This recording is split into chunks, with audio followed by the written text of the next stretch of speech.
Mr. President, last month's arrest of 8 men from Tajikistan with suspected ties, to ISIS further underscored what we have known for a long time.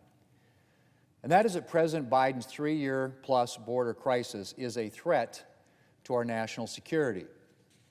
All 8 of these individuals had made their way into our country across our southern border.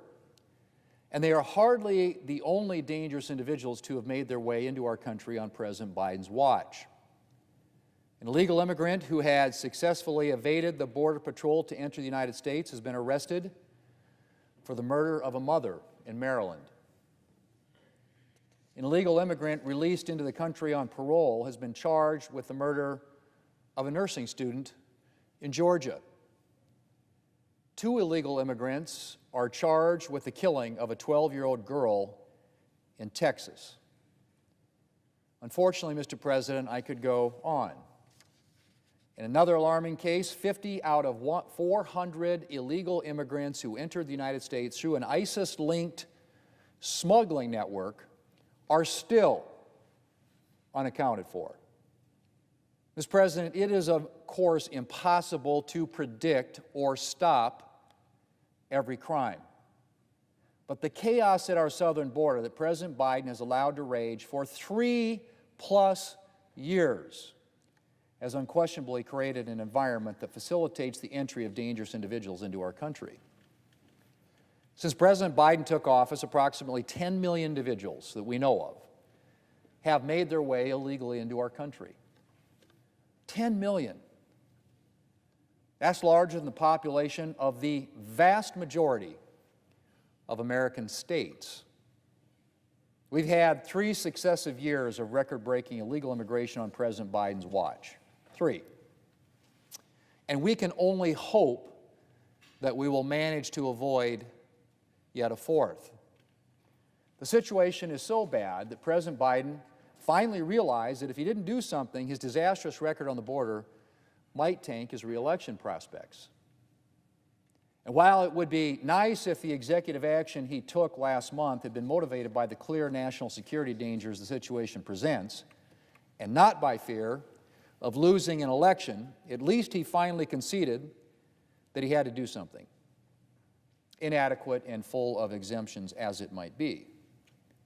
But while this might, and I emphasize might, be a case of better late than never, I'm afraid it's also a case of too little, too late. Because a tremendous amount of damage has been done that President Biden can't fix, even if he should succeed in restricting future flows. As I said, roughly 10 million illegal immigrants have entered our country on President Biden's watch. And while I am sure that many of these individuals were simply in search of a better life, we can be pretty confident that there are others, like the recently arrested individuals with suspected ties to ISIS, who have more malign intentions. Of particular concern are the roughly 1.8 million known gotaways. Those are individuals that the Border Patrol saw but was unable to apprehend, who've made their way into the country over the course of this administration. U.S. Border Patrol Chief Jason Owens, speaking earlier this year about the number of gotaways at the border, said, and I quote, "Those are the numbers that really keep us up at night. Because if you know that all you need to do is turn yourself into the Border Patrol and go through the process, what possible reason would you have for wanting to evade capture? Could it be that those are the folks that probably have criminal intent?" End quote. Chief Owens was referring to the fact that under the Biden administration's lax asylum system, individuals who show up at the border claiming asylum have frequently been released into the country with court dates as much as a decade into the future. And his point, of course, is that when turning yourself into the Border Patrol with a claim for asylum is likely to result in years of essentially legal permanent residence, it's especially concerning that we have had hundreds of thousands of individuals choosing not to turn themselves in and escaping into the interior of our country. So again, Mr. President, even if President Biden's executive action from last month does do something to help reduce the flow of illegal immigration, which very much remains to be seen, we will still be left with the effects of the chaos he has allowed to rage at our southern border for 3+ years.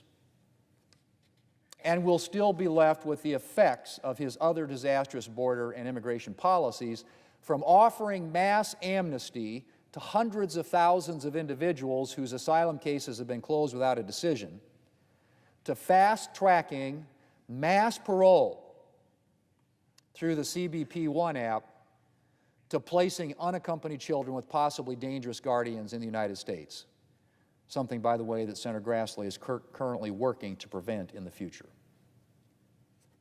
And I expect we'll still be dealing with the consequences of President Biden's dangerous policies for a long time to come.